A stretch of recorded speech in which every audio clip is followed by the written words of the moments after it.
Folks, welcome to the Jake Feinberg Show. Happy Labor Day to everybody out there. Keep working hard and keep putting your best foot forward. And get a chance today to continue my excavation of young, hungry talent here in the Tucson region. Cat who's currently filling in on bass for Bush League, but is also a prolific pedal board maker and just a music enthusiast in general.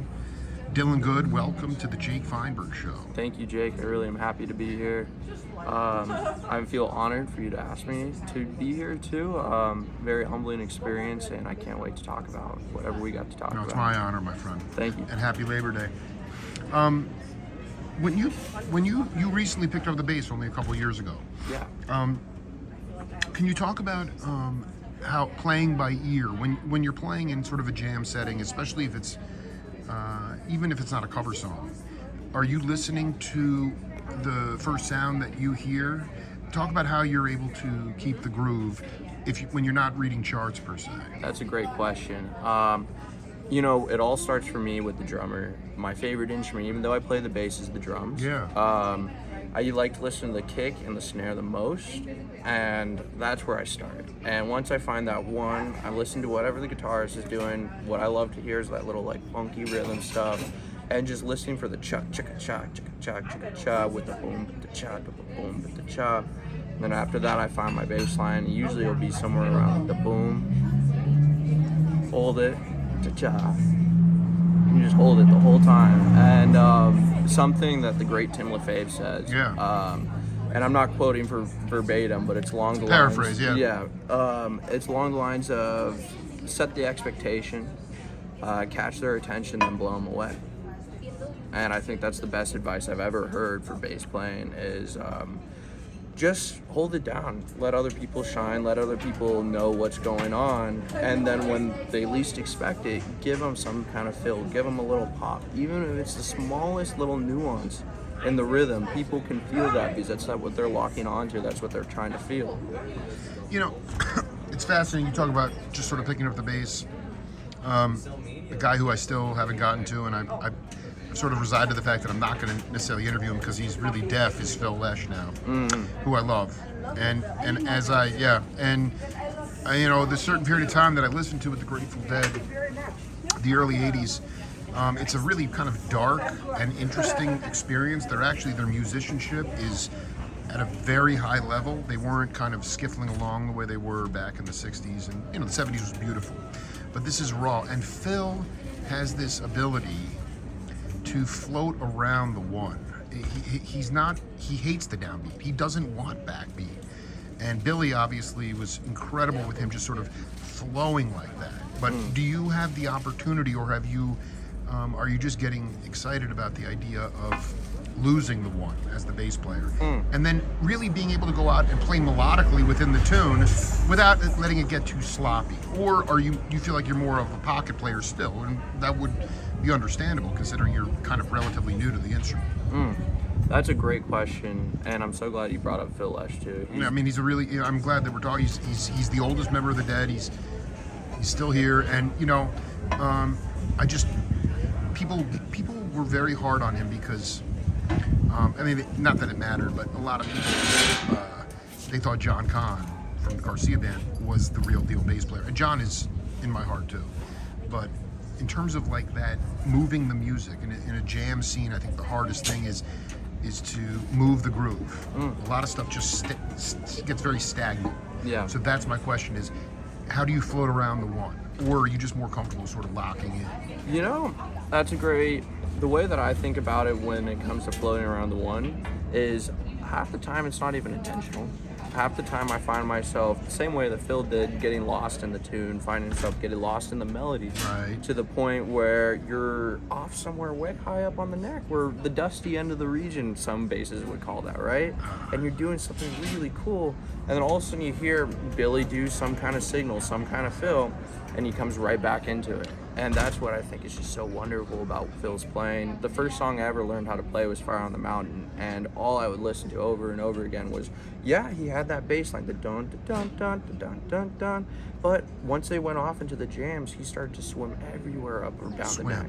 And that's what one of my favorite terms he uses, or not terms, but I'll say, like, to a band, if I get a little too far out there, sorry guys, I was just swimming around too much, you know?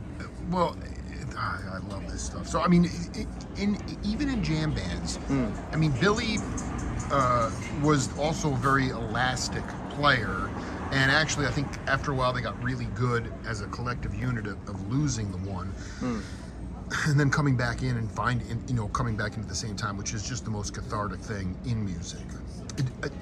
In your time in Bush League, though, is what separates it from every other jam band out there in your mind? I mean, are you playing odd metered stuff? Do you play? I mean, the Dead were not opposed to tempo shifting. A lot of people hate that. They think it's awful for music. I love slowing down and speeding up, but just an aesthetic. So far in your time there, I know you're not a permanent member, but what do you think makes you guys a little unique? Because for whatever reason in my soul, that's what it's telling me. Youth, that's one thing. But it's not just youth is a very surface level way of putting it. I think it's our drive and our energy. Yeah. We want to keep on doing something that hasn't been heard before, that hasn't been done before, but also is somewhat familiar too. You know, there's something nostalgic about the music that we play, but also very forward and driving. Something that I think that absolutely separates this band from the rest of any jam band I've seen is the saxophone. Jackson Ells and also Ryan Wills, when he's filled in as well, are both incredible saxophone players. Both have such cool ideas that connect jazz and folk music and all kinds of different man, I don't even know how to like start, but like I love the saxophone player, but then the next person who really defines the band is Dylan Walker, and that's Haven Walker's son. Haven Walker was a huge member of the Dead scene. I gotta get hip to that cat. Yeah. Is he still with us too? No, he's not anymore. So he was on tour, but he's also a musician as well, kind of cat. Haven Walker? I don't know if he was on tour. He probably was. Go back to Dylan. Go back to his son though. Yeah, his son. Talk about what, because that's the other thing is that Jerry came from bluegrass. Bobby really found his own way, got much better as a musician. Phil was a monster classical composer. Billy was more of an R&B cat, and Mickey was a world percussionist. Is everybody coming from different kind of musical areas too in Bush League? We have Dylan, who's born and breeds Deadhead, raised by one of the best Deadhead guitarists. But he has his own sound. Yeah, he's not like, you can't be Garcia. No, he's not a Garcia. He's got a lot of Fish influence. He loves Goose as well. But we have Dylan, and then we have Canyon Willis, who, again, all these guys grew up together in Flagstaff. That's a huge detail I forgot to put in. Okay, so that's what I'm feeling. Yeah. Is that northern exposure. Exactly. That's what it is, the elevation.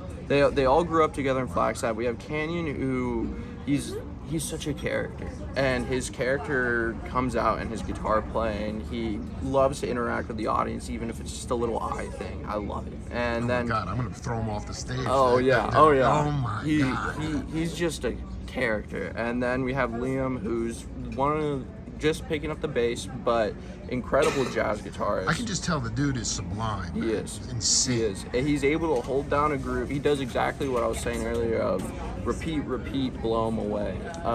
And he did that this weekend down in Bisbee. And then you have Carson, who's on drums. And he's been playing drums as long as I've been playing bass, 3 years. And he is a monster. Dude, I love this because you know what? You don't even know any better.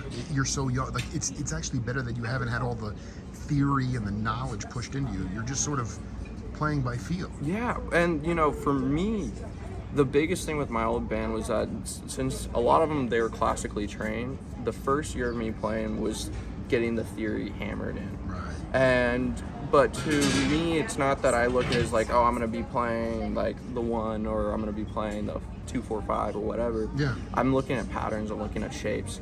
And those patterns and shapes on the fretboard have been translated into almost kaleidoscopic kind of bass lines for me. Things that I haven't heard before, things that surprise me when I'm playing that I wish I could play again later. But the classical cats were insecure about that shit to a degree. Yeah, you know. I mean, that's not a bad thing. It's just they're coming from a much more. They don't want the kaleidoscopic thing. Yeah, right? exactly. And it was more of a psychedelic punk kind of project that was going on. Oh, yeah, okay, that works. Yeah, and it was fun. It was called The Basements, and we had some traction for a while. We got to play Dusk Music Festival a few times, and that was really fun.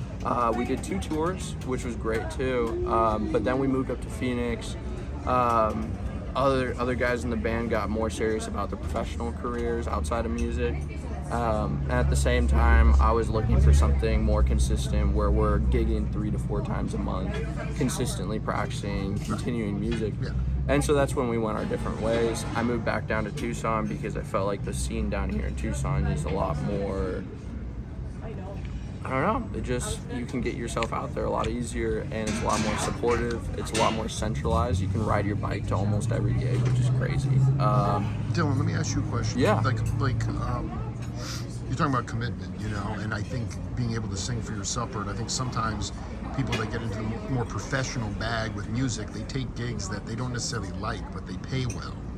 All right, and I just wonder about, just talking here about your experience building pedal boards, are you able to sing for your supper that way and actually then be able to play the music that you love to play?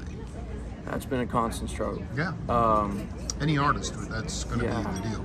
And it's something that I try to work on every day, of just trying to be genuine and not take advantage of anyone while still being able to survive my own. For pedal boards, I've been only building ones for my friends and other people who ask, so I don't really charge for that. You need to charge to stop that. Yeah, I know.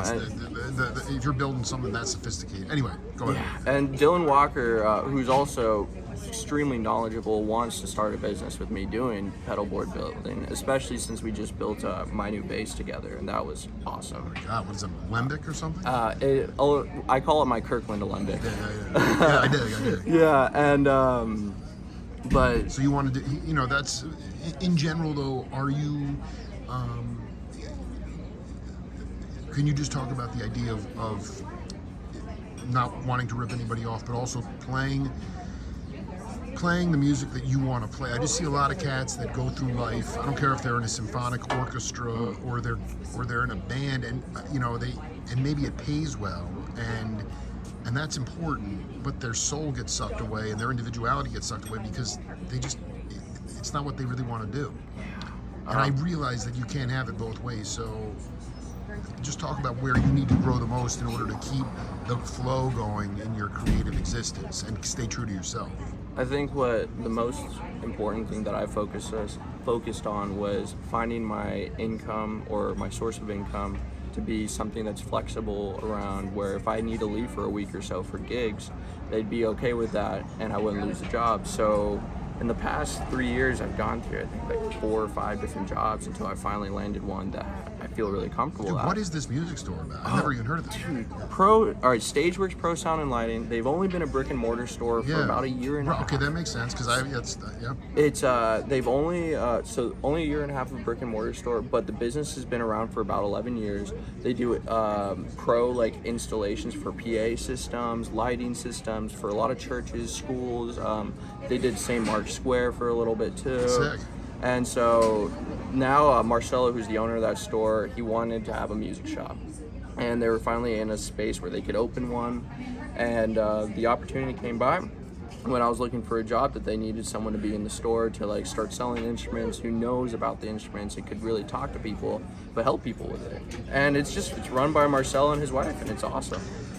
And honestly, it's actually really accessible now that other stores kind of do appointment only, or that's sort of a lost art. But I'll tell you, that's also where a lot of beautiful creative ideas can come to fruition. Obviously, you also get the flexibility that if Bush League wants to go on tour or something, then you get that 5 days off. Exactly, and that's honestly how I found this job. Was that I was working at the Prime League, and I needed time off for Bush tour, and I couldn't get it, and so I was like, guys, I'm sorry, but you only get to go on tour with your best friends, every once in a while, and maybe never, and so I didn't want to miss that opportunity. And I realized that if I want to really put my all into music and make the commitment to catch up to all these cats that I have the opportunity to play with, what I needed to do was make my life the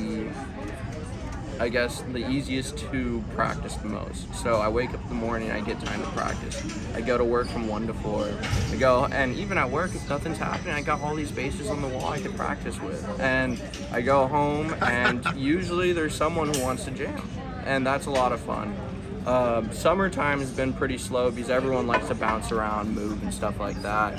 But whenever the school year starts up, people are just regularly jamming, and especially between the Bush guys, Ryan Wheels band, Space Travelers? Yeah, Space Travelers, and just, Colin McCrath too. Oh my God. Just Freak. all these incredible That's what I'm talking about. The farm musicians. system here is insane. Yeah, and we're all here in the same space. We're all usually hanging out at like one of 3 different houses, and just the conversations that I've had with these people, a lot of the times I think to myself, I can't believe this is happening. 5 years ago, I didn't even know where the A was on a bass. Right. Right. And that's why I feel like I'm so lucky to be in this space.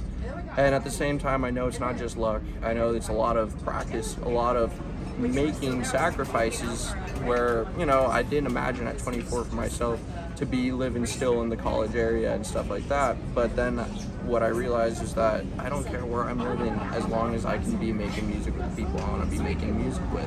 Or not even the people I want to be making music with, but with the people who can make the music that's fulfilling the most, Dylan Goode.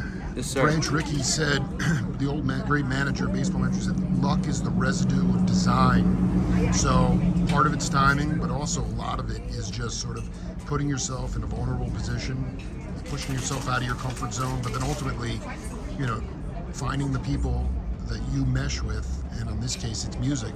So, a lot of it is completely, your sort of manifest destiny. And next time there's one of those house jam sessions, let me know where it's at. I'd love to come over, man. That would be awesome. I think that if you were able to witness what goes on, that's what I want. It's just, that's where the most magic is happening in Tucson. When no one's watching, when there's a couple beers cracking, there's no stakes.